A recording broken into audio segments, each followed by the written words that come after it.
మల్లాది విష్ణు గారు ఈ రోజు జరిగినటువంటి నిరసనలపైన జరిగినటువంటి దాడులు అది ప్రీ ప్లాన్డ్ గా జరిగాయనుకుంటున్నారా? చంద్రబాబు లోకేష్ కనుసన్నల్లోనే వారికి తెలిసి వారి ఆదేశాలతోనే ఇది జరిగిందనుకుంటున్నారా?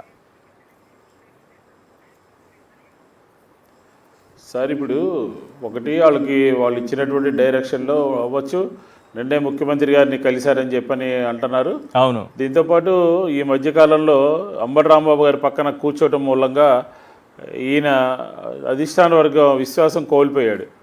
ఆయన చర్యల మూలంగా, ఆయన వ్యవహార శైలి మూలంగా, దీంతోపాటు మొన్న అంబటి రాంబాబు గారి పక్కన కూర్చోటము, అక్కడికి వెళ్ళటము, దీన్ని బట్టి పోయినటువంటి నమ్మకాన్ని, పోయినటువంటి దీన్ని మళ్ళీ తిరిగి తీసుకోవాలి అని అంటే ఏదో ఒక లైమ్ లైట్లోకి రావాలి. లైమ్ లైట్లోకి రావాలని అంటే నేను వైఎస్ఆర్సీపీలో చేరట్లేదు, నేను వైఎస్ఆర్ కాంగ్రెస్ పార్టీకి వ్యతిరేకము, తెలుగుదేశానికి లాయలిస్ట్ నేను చెప్పుకోవాలి. అందుకని పైన ఇచ్చినటువంటి వాళ్ళ డైరెక్షన్ ప్రకారం ఈ శిబిరం మీద ఈరోజు రౌడీజం చేశారు, దౌర్జన్యం చేశారు, దాడి చేశారు.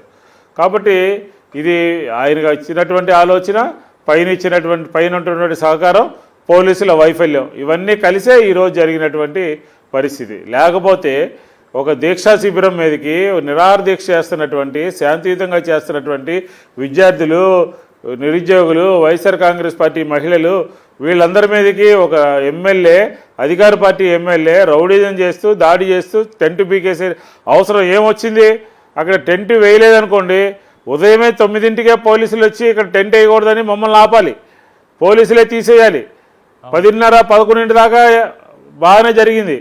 తర్వాత తెలుగుదేశం వాళ్ళు వచ్చి వాళ్ళే చట్టాన్ని చేతిలో తీసుకుని వాళ్ళు ఎందుకు రావాల్సినటువంటి అవసరం వచ్చింది అంటే ఇది దురుద్దేశపూర్వకమైనటువంటి కుట్ర, రౌడీజము, గూండాయిజము, తెలుగుదేశానికి లాయల్గా ఉన్నానని చెప్పుకోవడము, ఇన్ని వ్యవహారాలు ముడిపడి ఉన్నాయి ఇందులో.